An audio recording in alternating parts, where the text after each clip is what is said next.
Jovem Pan é inoxidável. Não enferruja nunca. Rádio Jovem Pan. Jornal da Manhã. Entrevista. 8h06. Agora contato especial com o ex-governador do estado de São Paulo, Márcio França. Aliás, governador, eu estava olhando aqui na nossa agenda, o senhor falou conosco o ano passado, em abril do ano passado, e continua numa trajetória firme e forte. Faz aniversário agora no mês de junho, no dia 23.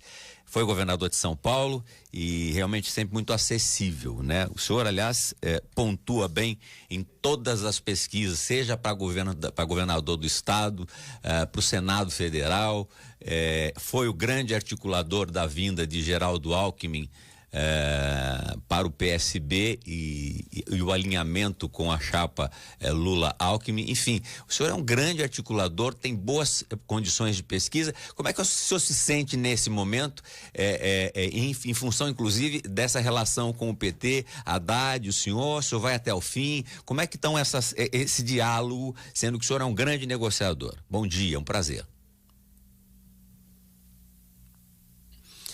Eu não estou ouvindo o som do governador. Deve estar fechado na máquina dele. Agora sim. Agora sim. Aí, bom dia. Bom dia, Rosana. A gente está meio crítico, né? Aquele pessoal mais velho, nem nós, tem dificuldade de ficar movimentando as maquininhas aqui. Olha, eu me sinto bem. Eu acho que você chega a uma certa época da vida. Eu estou com 58 anos, né? Com 2 netos. Enfim, já fiz bastante coisa. Mas eu me sinto pleno, realizado e ao mesmo tempo com disposição e experiência suficiente para poder tornar de volta São Paulo o carro-chefe do Brasil, né? Fazer o Brasil voltar a acertar os ponteiros com São Paulo, né? Nesses últimos 4 anos, talvez a inexperiência do Dória, misturado com essa vontade que ele tinha de aparecer, enfim, de ser muito rápido, fez ele acomodar o ponteiro de São Paulo com o Brasil, né? Então, acabou batendo boca com o Bolsonaro, ficaram discutindo a história da vacina, questão de fecha e abre, essa coisa da pandemia, e, ao mesmo tempo, se assustou, né? Se apavorou com a situação da pandemia e aumentou todos os impostos em São Paulo. Então, São Paulo, que geralmente serve de alavanca para o Brasil, serviu de mau exemplo, né? A gente teve aí o recorde de mortes, recorde de doença, erramos em praticamente tudo aqui na análise da doença, né? Criamos hospitais de campanha que foram desmontados rapidamente, enfim. E eu penso que os cabelos brancos, a idade e a experiência fazem a maturidade. Hoje a gente percebe claramente que só existem 2 campos disputando a eleição, praticamente, né? Do ponto de vista nacional. E o Alckmin fez a opção do campo que, sinceramente, era previsível, que é um campo democrático. Ele não é do PT, ele não tem as melhores da relação com o PT, mas dada a circunstância de que o adversário era o Bolsonaro, e o Bolsonaro ficava meio brincando ali com a história de democracia ou não democracia, não havia outro campo para o Alckmin tentar ajudar esse outro campo, e foi o que ele fez, né? Aí é meio natural ele vir para o PSB, porque eu tenho uma relação de correção com ele foi muito correto comigo, e eu pretendo, da mesma forma, ser correto com ele. Com relação a ser candidato a governador, eu tive 10.200.000 e poucos votos em São Paulo, perdi a eleição por 1% para o Dória, e é natural que eu queira disputar o governo, porque, na minha visão, o Dória foi mal, e as pessoas, então, podem falar, poxa, vamos dar uma chance agora para esse, que nós não demos da outra vez, né? E por isso que eu mantenho esse patamar alto aí, entre 18 e 20 pontos, mesmo sem estar ocupando nenhum cargo em governo, sem ter grandes prefeituras, enfim, nós temos mantido essa posição. E, ao mesmo tempo, acho que as pessoas esperam falar, olha, vamos alterar, né? Já são 30 anos do meu partido governando, né? O 45, agora está na hora de mudar, e para mudar para alguma coisa. E aí, vamos mudar para alguém que não conhece o Estado, vamos mudar para alguém que não teve comprovação ainda de ser um grande administrador, ou vão mudar para alguém mais experiente, que já tem 40 anos de vida pública, como eu, passando por prefeito, governador, secretário de Estado, deputado, enfim. Já tive no judiciário, no executivo e no legislativo, e penso que poderia ser útil para São Paulo. Então, acho que é basicamente isso. Claro que sempre existe chance de... a gente torce muito para que o PT tenha o discernimento, né, de perceber que o meu voto amplia em São Paulo, mas eu compreendo perfeitamente, na medida que o professor Haddad fica na frente em pesquisa, ele então fala, mas eu quero ser eu candidato e tal, e ele tem todo o direito também.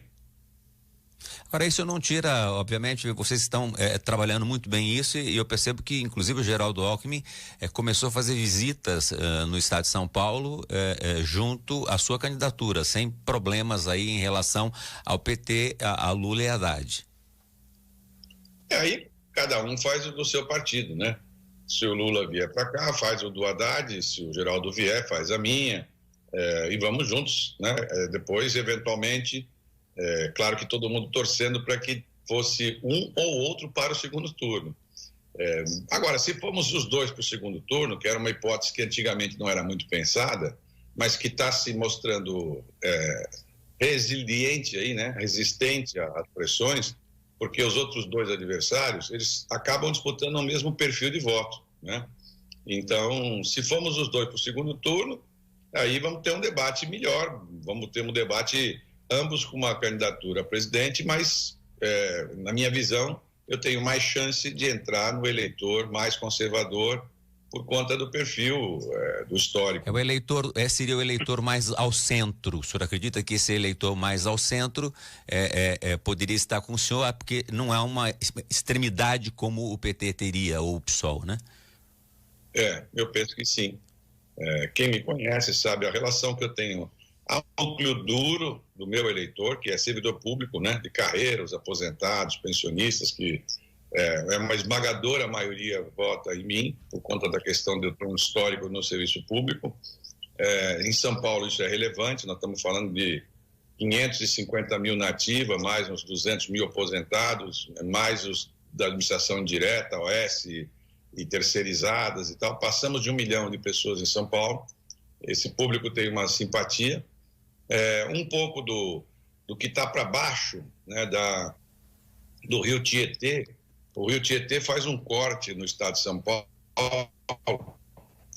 e evidentemente que tudo que ficou para cima do Rio Tietê desenvolveu mais, porque teve mais ajuda financeira do estado, e para baixo desenvolveu menos. Como eu sou da parte de baixo, né, porque o Vale do Ribeira, o litoral, Sorocaba, Botucatu, Prudente, né? São regiões que foram, essa região que... menos beneficiadas, né? Menos beneficiadas. Olha, o senhor falou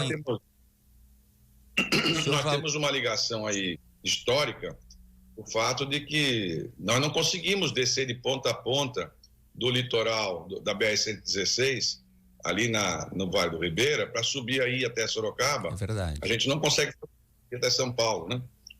Se fosse em outra região do Brasil, como é no caso do Vale do Paraíba, enfim, essa estrada já existe. Então é força política, não tem outra conversa, é decisão política, né? E eu penso que posso ser essa pessoa. Governador Márcio França, estamos falando com o pré-candidato ao governo do estado de São Paulo, ex-governador Márcio França. O senhor falou em debate e o senhor é muito bom de debate. Mas antes disso, eu queria, o senhor falou do funcionalismo público, em especial que teve um desconto brutal, 14%, 15%, aposentados que perderam assim, mais de diretores de escola, professores, perderam mais de R$1.000 o salário, que era dinheiro às vezes de farmácia, de remédio, né?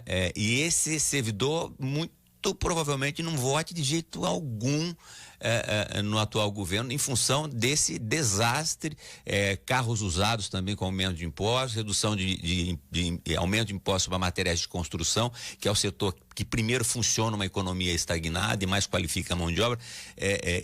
Como é que tem jeito de resolver o problema do servidor público? Tem jeito, né? Tem que ter atenção, tem que entender que o serviço público é essencial, né? Não se pode tratar o serviço público como uma coisa que pode ser extinta. No fundo, o Dória tinha o pensamento, e o atual governo também tem, que o ideal é transformar tudo no privado. Eles chegaram a pensar em fazer a polícia privada, com guarda patrimonial, fazer escolas privadas no lugar das escolas públicas, fazer unidades de saúde privadas, chegaram a pensar até em privatizar os presídios, né? Você imagina o risco que tem de você hoje em dia vender um presídio. Imagina o PCC comprando o presídio, né? Eles vão tomar conta deles mesmos. Quer dizer, então eles não tinham, eles têm essa visão de que o público nunca presta, e o que é equivocado, porque boa parte de todos nós, eu inclusive, e muitos que eu conheço, viemos de escola pública. Somos tratados em saúde pública. Quer dizer, quando você tem uma emergência, você vai parar na saúde pública. Quando agora aconteceu o SUS, né, aliás, quando aconteceu a pandemia, todo mundo foi obrigado a tomar vacina no SUS, né, porque os hospitais privados não têm essa obrigação. Então, o ideal é que nós tenhamos um serviço público reforçado e valorizado. E, para isso, é exatamente o oposto do que eles fizeram, né? Eles não só tributaram a mais os aposentados, como eles não atualizaram o salário deles. Agora, no último ano, atualizaram um pedaço, mas a inflação comeu. A inflação está 11%, 12%, mas é na média, né? Na hora de você colocar comida, a inflação tem lugar que tem coisa que é 30%, 40%. A carne é um negócio inacreditável, né? Custa R$50, 4 bifes, bem fininhos, né? Então, assim, as pessoas estão passando apertadas. Pela primeira vez, nós estamos tendo casos de insegurança alimentar no estado de São Paulo. Você vê a quantidade de gente, pode ir numa farmácia aí em Sorocaba ou num supermercado, você vai ver filas de gente na porta pedindo uma lata de leite, pedindo um pouco de arroz, pedindo para comprar um remédio. Gente que você percebe que não é pedinte, gente que está em situação de rua permanentemente, senhoras, crianças, enfim, nós estamos no limite de uma crise bem grave. Nós precisamos gerar emprego muito rápido, né? gerar renda depressa. E o governo de São Paulo metendo aumento de imposto, aumentou o pedágio, aumentou o IPVA, como você falou, tirou a isenção dos idosos que tinham transporte coletivo de 60 anos para mais, tirou a isenção do ICMS que tinham para os deficientes PCDs, físicos, né? Os PCDs. É um negócio inacreditável, né? E eles reduziram um único imposto. Dória reduziu um imposto, que foi o imposto de combustível de avião. Aí foi perguntado por que ele reduziu 50% nesse combustível, em vez de reduzir o álcool ou o diesel que ele aumentou. Ele falou que reduziu porque todo mundo anda de avião, né? E que iam criar linhas de avião para todos os lados de São Paulo. E você sabe que isso não é verdade, não aconteceu isso. Ao contrário, passaram a cobrar daquelas bagagens pequenas que a gente carrega. Então não adianta, né? É uma insensibilidade absoluta. Ele está pagando um preço duro por isso, né? Está esquecido para a história, né? Vai passar como uma pessoa esquecida, mas ele está fazendo uma operação Kinder Ovo, né? Ele bota lá um outro chocolate, você compra o chocolate, quando abrir vai sair o candidato, vai sair ele lá dentro, uma surpresinha de novo, né? Vai sair outro Dória, né? Você compra o chocolatinho e ganha uma surpresinha que não serve para nada. Olha, governador Márcio França, eu vou pedir um segundo de intervalo e vamos falar de debate. Quero falar dessa questão de debate, essa questão também, se São Paulo pode contribuir, mesmo o Brasil estando na crise, na inflação, se São Paulo pode puxar aí, liderar o Brasil nesse sentido. Falar um pouquinho do Bolso Dória, que foi naquele momento que ele provavelmente tenha tirado a eleição do João Dória, né? E ficou muito claro isso no debate, porque ele foi Bolso Dória para cima e para baixo, né? E eu quero conversar com o senhor a respeito disso. Então, nós 4 minutos, estamos de volta com o pré-candidato ao governo do estado de São Paulo, Márcio França, que vem despontando em excelentes posições na pesquisa, na segunda colocação. Também, se fosse candidato ao Senado, teria muitos votos. Enfim, está bem pontuado, é bom de debate, é do PSB e está fazendo parte dessa nossa, desse debate, nossas entrevistas com todos os pré-candidatos ao governo do estado de São Paulo. Nós voltamos em 3, 4 minutos com o governador Márcio França. Você está ouvindo o Jornal da Manhã da Jovem Pan Sorocaba. Já já, mais notícias para você.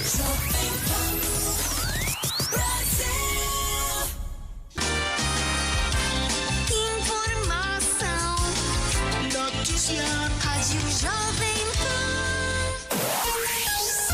8h26, eu repito, 8h26, nós estamos conversando com o ex-governador do estado de São Paulo, candidato, pré-candidato novamente ao governo do estado de São Paulo, ele que perdeu as últimas eleições do governo do estado de 1% pro ex-governador João Dória, e sempre foi os debates, o governador Márcio França se colocou de uma maneira muito forte e desqualificou uma série de questões em relação ao seu candidato naquele momento, né?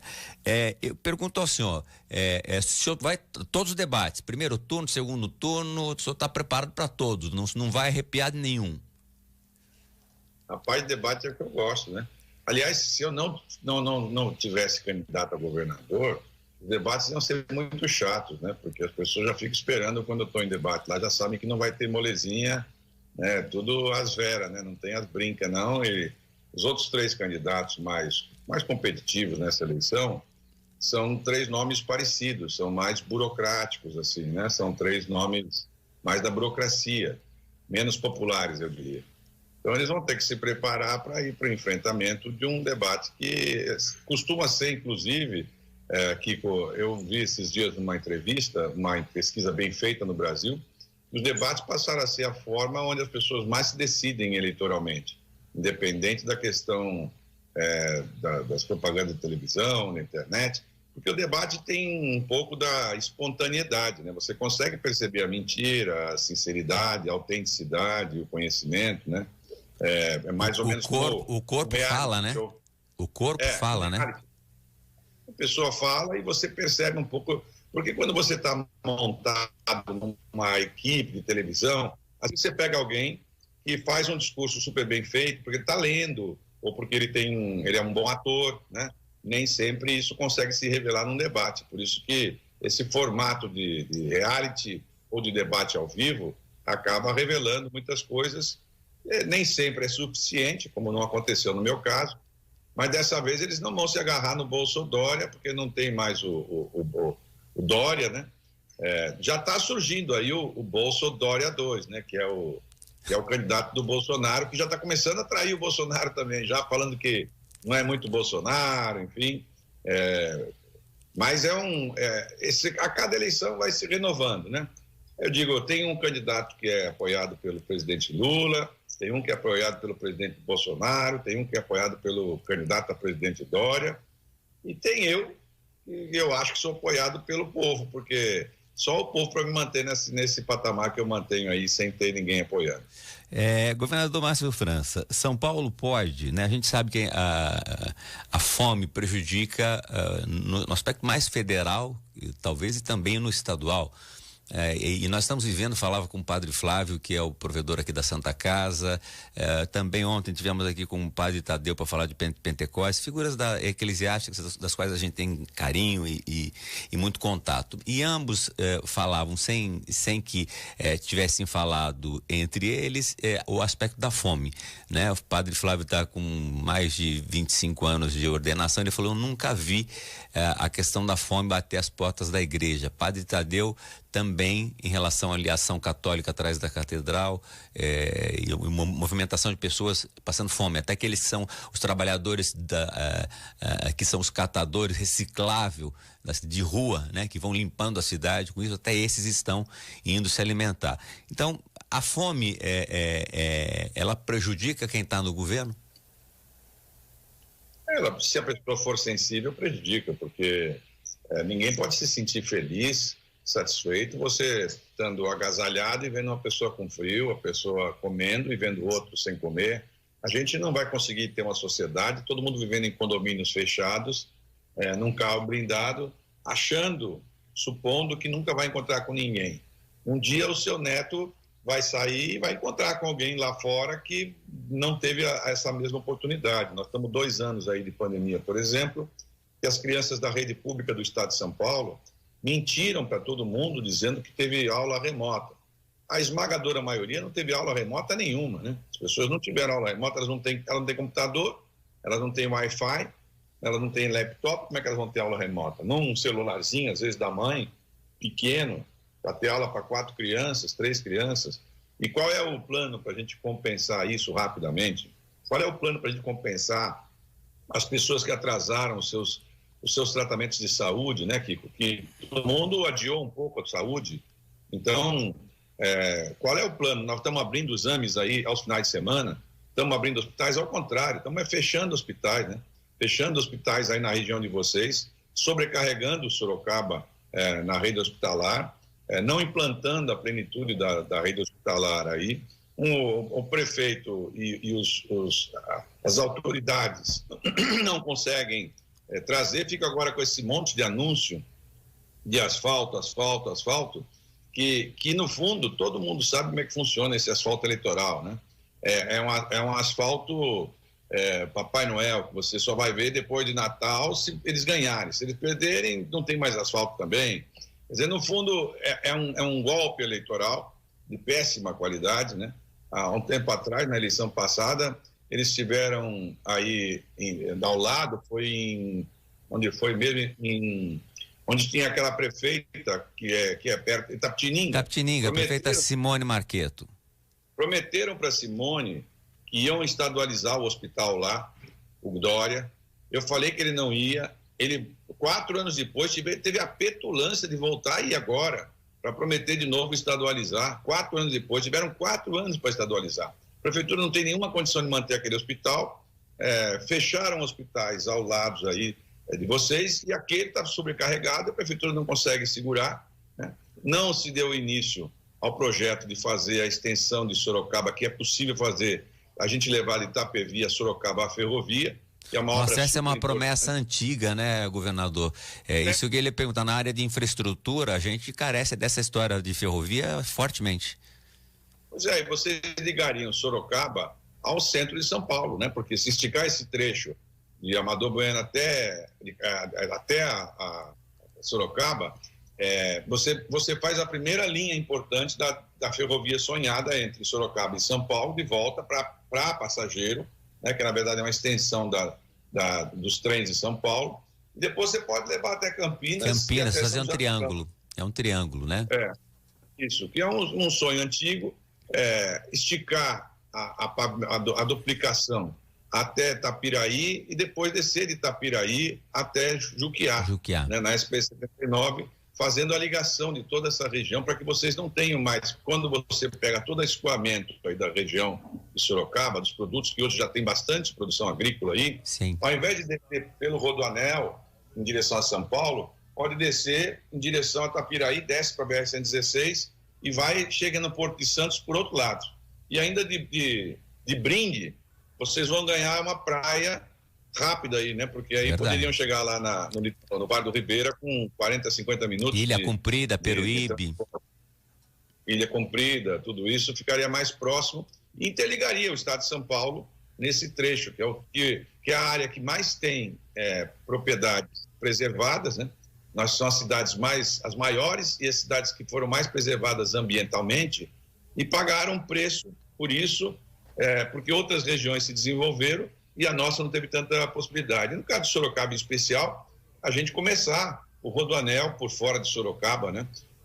Nós vamos iniciar o projeto de construção do macroanel, que já é o anel por fora do Rodoanel de São Paulo. E o primeiro trecho que nós vamos iniciar é exatamente de Sorocaba.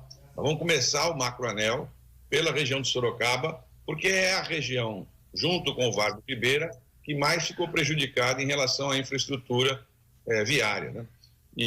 Mas isso tudo não é a emergência número 0 hoje, é frente de trabalho para as pessoas poderem trabalhar, para poder minimamente a gente voltar a respirar, né? Criar grandes frentes de trabalho, criar o alistamento civil dos jovens para eles poderem trabalhar, gerar esperança, sabe?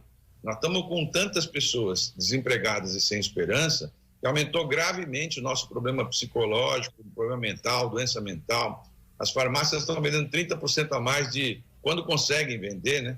30% a mais de antidepressivo. Isso não é normal, né? As crianças estão brigando nas filas das escolas. E estamos de novo com a pandemia e ao invés de produzirmos a vacina, estamos continuando a comprar a vacina importada, tendo em São Paulo um dos melhores institutos do mundo de produção de vacina. Então, enfim, fizeram tudo errado. Nós vamos retomar. São Paulo vai voltar a liderar o Brasil, eu tenho certeza.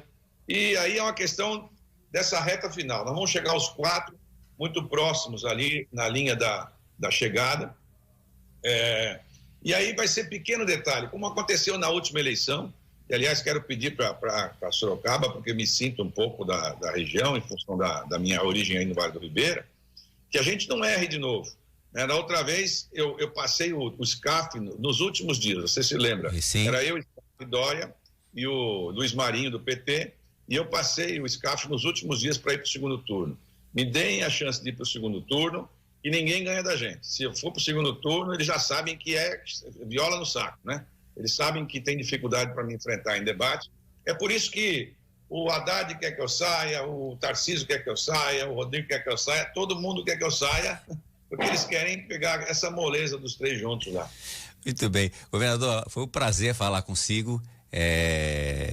O senhor não refuta nenhuma pergunta, a sua assessoria nos deixa muito à vontade, importante sempre eu relato. Quando eu não relato é porque às vezes existem restrições, e se elas são exageradas a gente nem faz a entrevista, mas agradecer essa possibilidade de falar consigo, de o senhor não ter nenhum tema que se possa colocar, que se possa falar. Eu acho que é importante para quem quer se coloca, né, na disputa como pré-candidato a governar o maior estado desse país, e a gente sabe que mesmo que o país às vezes vá com dificuldade, São Paulo puxa com um governador que lidere, que vá à frente, que motive, essa situação fica atenuada para o Brasil. Então, de qualquer forma, o senhor e todos estão tendo esse espaço de falar, mas eu queria relatar que a sua assessoria não nos pediu nada, nenhuma referência, que o Márcio França não quer falar disso. Pode falar de tudo, e isso tem que ser registrado. Portanto, eu quero agradecer a entrevista e, obviamente, no decorrer da campanha, se ainda houver tempo, nós vamos estar abrindo espaço para o senhor poder falar aqui para a região metropolitana de Sorocaba. Nós atingimos 27 municípios, a Jovem Pan Sorocaba, e a gente quer que o candidato fale não só em rede nacional pela Jovem Pan, mas também fale aqui no local para os nossos 27 municípios. Muito obrigado, viu, governador Márcio França. Bacana, um abração para vocês. Nós vamos falar antes do primeiro turno, depois vamos falar entre o primeiro e o segundo de novo, se Deus quiser, tá bom? Um abração para vocês. Um abraço. Falamos então com o governador Márcio França, pré-candidato ao governo do estado de São Paulo, na Jovem Pan Sorocaba. 8h30 agora. Você está ouvindo o Jornal da Manhã da Jovem Pan Sorocaba. Já já, mais notícias para você.